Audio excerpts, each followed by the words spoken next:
Hi everybody, here's Christian, and welcome to Teamwork Cast.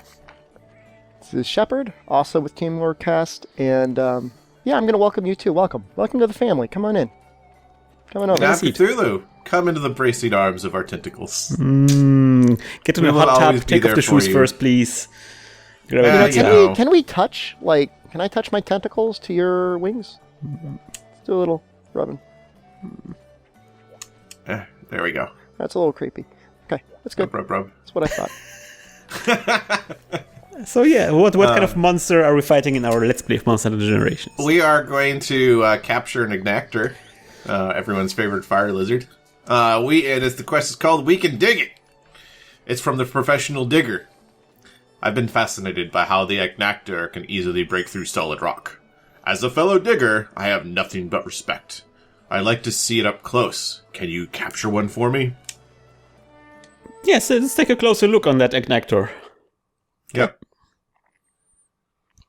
I used to really understand Ignactor when I played a bunch of Monster Hunter Tri-Ultimate. I mean, you really understood it. I understood him. I understood him on a personal level. Where he comes from and who he is as a monster. What he likes. Where did he come from? Where did he go? Where did he come from? Cotton Eye Ignactor.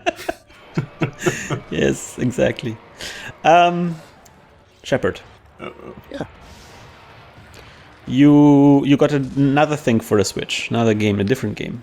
I own 3 games, one of which is on loan to Cthulhu.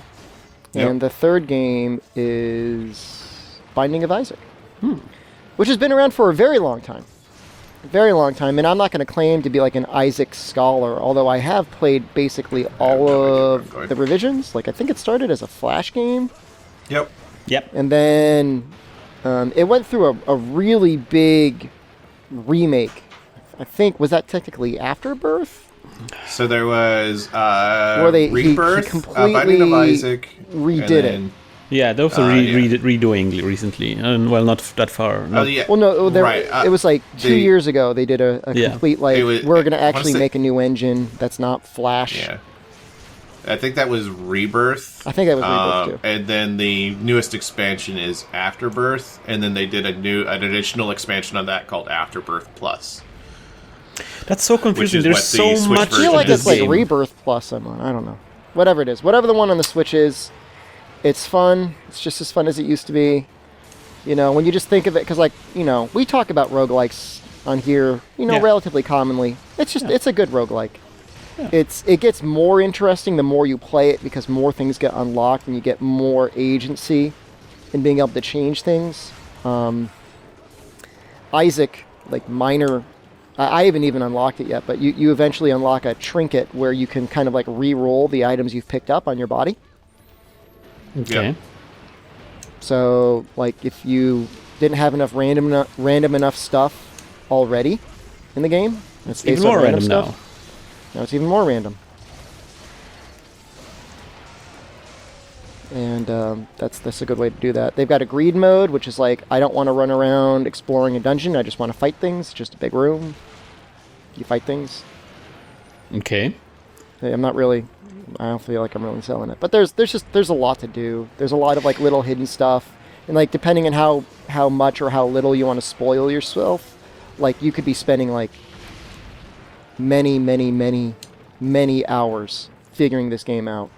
I never got into Isaac myself. I got it on Vita.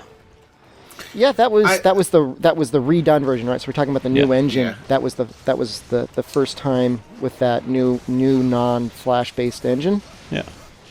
Yeah. The nice thing is that if you already own a Switch, and I know you do not, but if you already owned a Switch and you wanted to go all in on Isaac, I guess it contains all of the DLC. Yeah, that's the idea. It's the complete version of Isaac currently. So if you think Game of the Year, if you wanted to go through and just buy all the DLC anyways, it's like getting the base game for free, sort of. Have you played Isaac?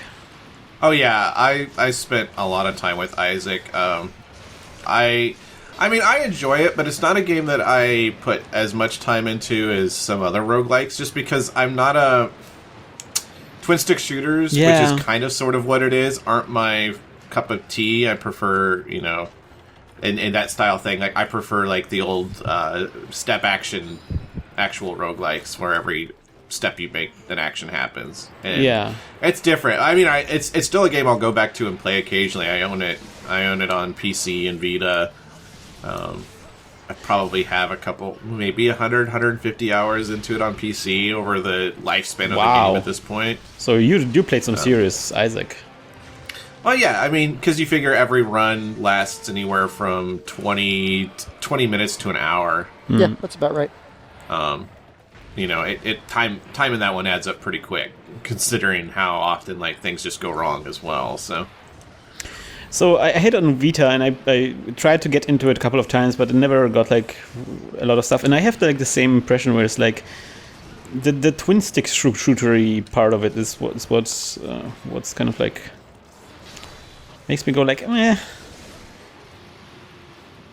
Like I don't really get into it. And also like on the Vita I had like 2 other roguelikes which kind of really heavily competed with this. So one was like Rogue Legacy.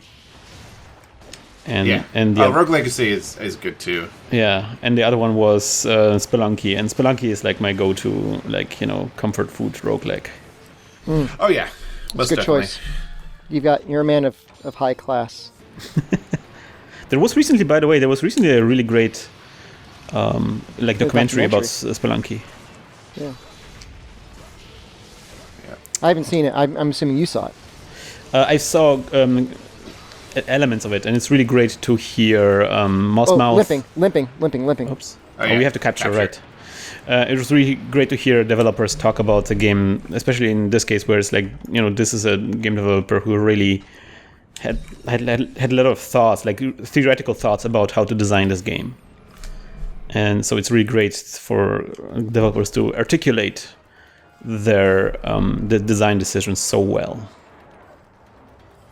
The original design was like in a kind of a cutesy little pixel style, right? I mean, it's the same thing as Binding of Isaac, where it's like, you know, it starts as a simple game, and it was and then it was upgraded. The funny part, it was actually smooth and not pixely. Yeah. And they upgraded it to pixely. That was wait a minute. Isaac was, yes. Mm-hmm. Isaac was all smooth and flashy, like, you know how those flash things are. Yeah. Smooth. And he's like, we're gonna upgrade this to pixels. I mean, and then later on, they further added it even more modes where it's like, oh, now you want super pixel mode. Here you go. If you take the Retrovision pill. I mean, to some extent, that was also something that happened to Super Meat Boy. Yep. Super Meat Boy also had like this very simple version, Flash version. Then they made like a real game of it. But then inside, you had like a retro mode where it was like very pixelated. Good games, all good games. Good games. Good games. GG. One more quest. Well, there's a lot more quests to come. And so I hope you will join us next time around when we do those quests. We wish you, as always, good luck and good hunt.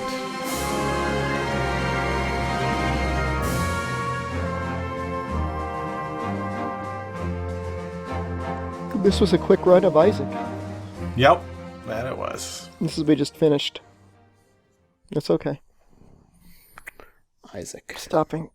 Man, I could almost go for a nap.